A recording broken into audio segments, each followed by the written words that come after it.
Assalamualaikum, Bu. Waalaikumsalam. Maaf mengganggu waktu Ibu. Gak apa-apa. Lagi di mana nih, Mel? Lagi di rumah, Bu. Udah ngerjakan tugasnya hari ini? Belum, Bu. Tadi habis keluar dari sama teman. Tapi nanti dikerjakan ya, Mel, tugas-tugasnya. Baik, Bu. Oke, kemarin kan kita sudah chat di WA tuh, katanya Amel mau konseling dengan Ibu hari ini. Jadi sebelumnya Ibu tanya dulu, Amel sudah tahu belum tujuan konseling ini apa?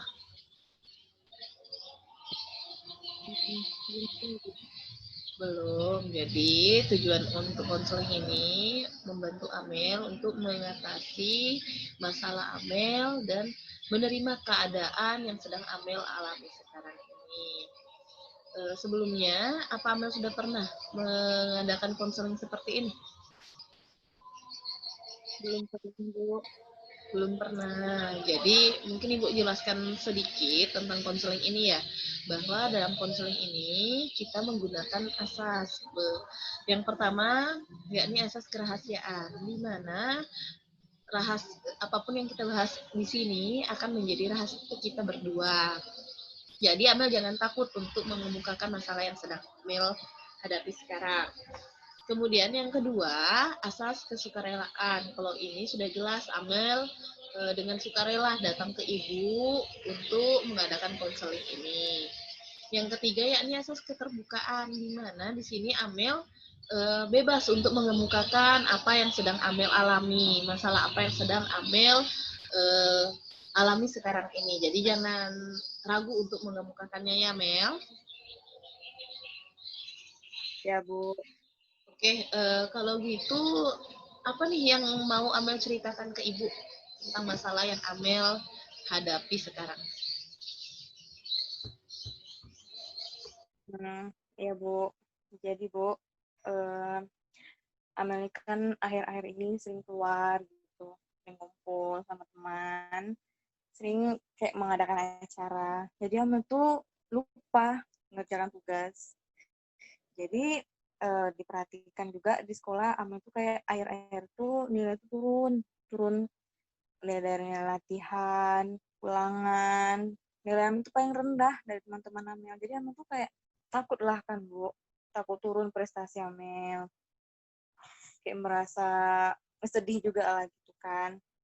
Jadi wali kelas nih negur. Jadi dia tuh kayak ngasih Amel waktu seminggu. Katanya kalau misalnya Amel tidak ada perubahan, orang tua Amel dipanggil. Jadi Amel tuh takut gitu orang tua Amel dipanggil ke sekolah.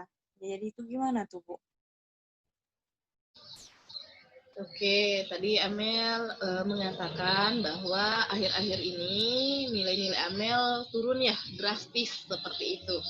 Sampai Amel ditegur oleh wali kelas, bahkan diberikan peringatan jika tidak ada perubahan, orang tua Amel akan dipanggil ke sekolah. Tadi Amel juga menceritakan bahwa akhir-akhir ini Amel lebih sering ngumpul-ngumpul dengan teman, membuat acara. Mungkin dari sini sudah sedikit terbaca masalah yang Amel hadapi, penyebabnya dari mungkin karena lebih sering keluar ya. Jadi waktu untuk belajarnya kurang, Ya, makanya nilai-nilai Amel mengalami penurunan. Baik, sebelumnya Ibu mau bertanya, apakah saat diajak oleh teman-teman, Amel tidak melakukan penolakan gitu?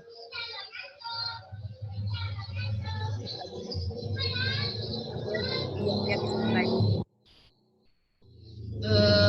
Kalau Ibu boleh tahu, kenapa Amel tidak menolak ajakannya? Kalau misalnya saat belajar diajak, Amel kan bisa menolak gitu.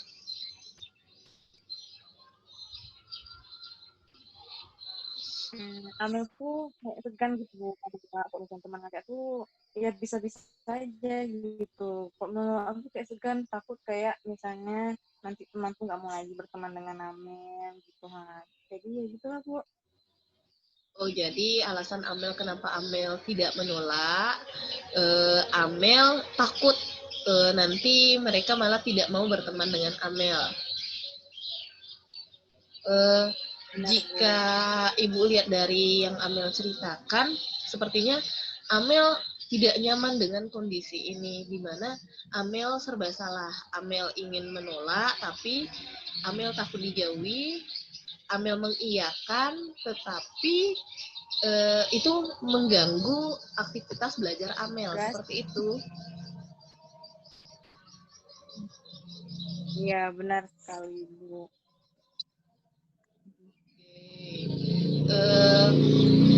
Sebelumnya, Amel pernah mendengar tidak ada yang dinamakan perilaku asertif?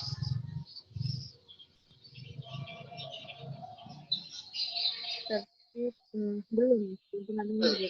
Oke, di sini Ibu jelaskan tentang perilaku asertif itu adalah perilaku seseorang yang dapat mengekspresikan apa yang dia rasakan, dia pikirkan, dia berani untuk mengungkapkan.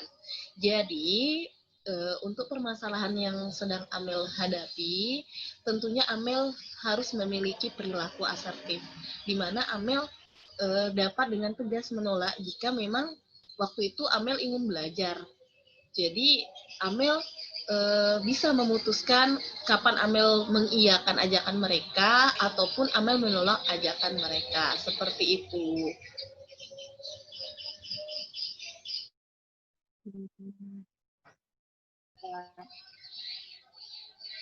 Tapi kan Bu, kalau misalnya Amel tolak, anak-anak teman-teman Amel tuh marah-marah gitu Bu sama Amel, dibilangnya Amel nggak asik lah, Amel inilah itulah gitu.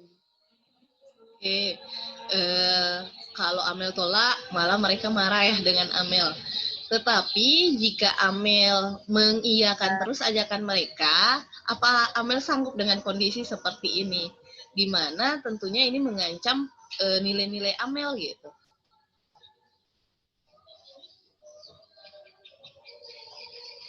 Iya Bu, prestasi juga turun, bingung Bu, gimana gitu mengatasi. Oke, kalau misalnya Amel terus-terusan seperti ini, Amel sendiri yang akan dirugikan dengan keadaan seperti ini. Jadi, tadi kan Ibu sudah menjelaskan bahwa ada yang dinamakan perilaku asertif, di mana Amel bebas mengekspresikan apa yang Amel rasakan atau pikirkan. Jadi, mungkin di sini yang perlu Amel timbulkan dalam diri Amel, keberanian untuk mengekspresikan yang Amel rasakan. Ibu rasa jika Amel dapat menanamkan perilaku asertif ini dalam diri Amel, tentunya Amel akan mendapatkan manfaatnya. Salah satunya, Amel dapat menyesuaikan diri atau dapat mengekspresikan apapun yang Amel rasakan gitu. Jadi saat Amel pengen menolak, Amel memang lebih memilih belajar, ya Amel menolak ajakan mereka, bagaimanapun dengan yang mereka ucapkan. Amel bisa menjelaskan secara baik-baik kepada mereka. Ibu rasa mereka akan mengerti dengan kondisi Amel seperti itu.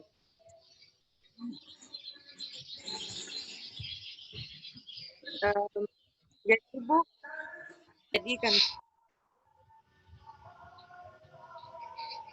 jadi kan Bu, tadi Ibu bilang misalnya Amel memang tidak bisa tolak aja gitu dengan tegas ke teman-teman. Itu cara penolakannya itu gimana tuh Bu? Biar mereka tuh ngerti gitu. Amel itu sibuk gitu.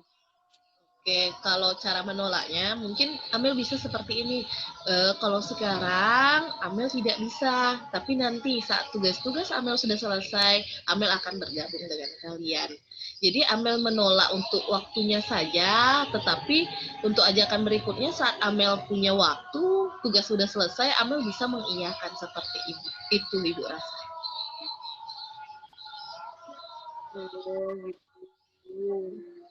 Tapi bagaimana kalau kita coba mempraktekkan perilaku asertif yang tadi Ibu jelaskan?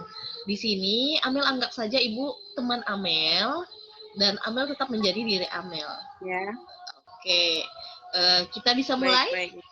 Oke, misalnya Amel. Iya. Kita ngumpul yuk Amel. Ngumpul di mana? Ngumpul di kafe biasa. Maaf ya, bisa punya nanti mau mengerjakan tugas Amel banyak. Kalau misalnya sama selesai, orang bisa berkumpul. Berarti nanti kalau tugasnya selesai Amel nyusul ya.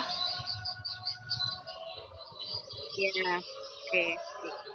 Oke, Ibu rasa dengan yang tadi Amel lakukan, sepertinya Amel sudah paham Amel harus seperti apa untuk menolak ajakan teman-teman Amel.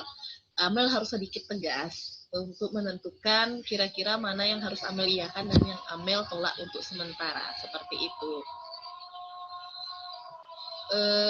Oke, Iya, sampai di sini bagaimana? Kira-kira sudah mulai dapat pencerahan tentang apa kira-kira yang harus Amel lakukan ke depannya? sudah, cuman misalnya kan Bu, kawan tuh tetap ngotot gitu. Tak apa-apa lah, dibilang kayak gitu. Nanti aja tugas tuh dibuat, bisa lah tuh dibilang pulang dari ngumpul aja dibuat. Bilang kayak gitu kan. Itu Oke. gimana kita ngadapi teman kayak gitu? Kalau untuk kondisi seperti itu, yang jelas Amel kan sudah mengambil sikap nih bahwa Amel tidak bisa ikut dengan mereka. Bagaimana tanggapan mereka yaitu urusan mereka saja. Yang namanya teman, bagaimanapun keadaannya mungkin di awal mereka marah, tapi kalau mereka benar-benar teman Amel, mereka tidak akan meninggalkan Amel. Lambat laun mereka pasti akan mengerti, oh Amel memang butuh waktu untuk belajar. Setelah itu Amel baru bisa berkumpul dengan mereka, seperti itu. Hmm, itu. Oke, sepertinya waktu kita sudah hampir habis ya Amel. Itu Amel sudah paham? Paham Bu, Oke, udah ngerti alhamdulillah. sama. Jadi kita lebih kurang sudah hampir 45 menit mengadakan konseling ini. Kira-kira apa yang Amel dapatkan dari kegiatan kita ini?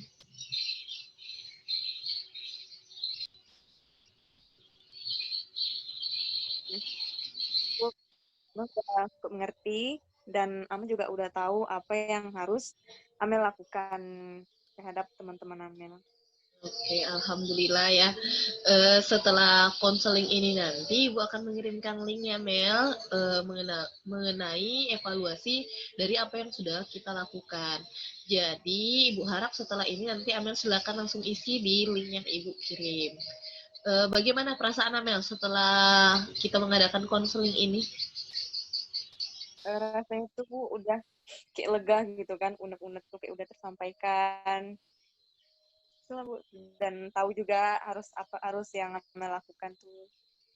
Oke, kira-kira sekitar 4 atau 5 hari lagi kita akan mengadakan konseling ini lagi ya Mel sebagai tindak lanjut dari yang kita laksanakan pada hari ini. Ibu harap nanti pas 5 hari itu masalah Amel sudah terselesaikan seperti itu ya Mel. Apakah Amel siap? Siap, siap. Oke. Kira-kira apa nih pemahaman baru yang Amel dapatkan setelah konseling kita ini? Jadi Amel tuh udah tahu itu anestetik itu tersebut itu. Terus Amel juga tahu jadi selama ini kita nih tidak bisa untuk mengikuti kata orang, harus juga mengikuti kata hati kita. Dan kita juga harus tegas dalam menolak jika kita memang tidak bisa melakukannya.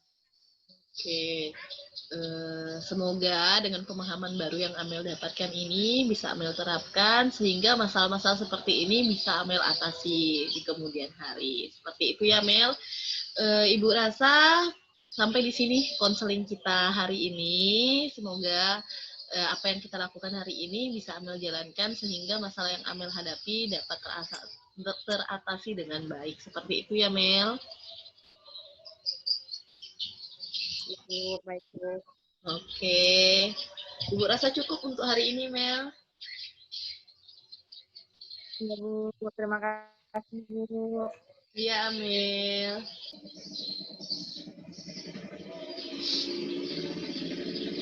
Baik, Bu. Bu, amin dulu ya, Bu. Terima atas konselingnya. Iya, Mel. Assalamualaikum. Waalaikumsalam warahmatullahi wabarakatuh.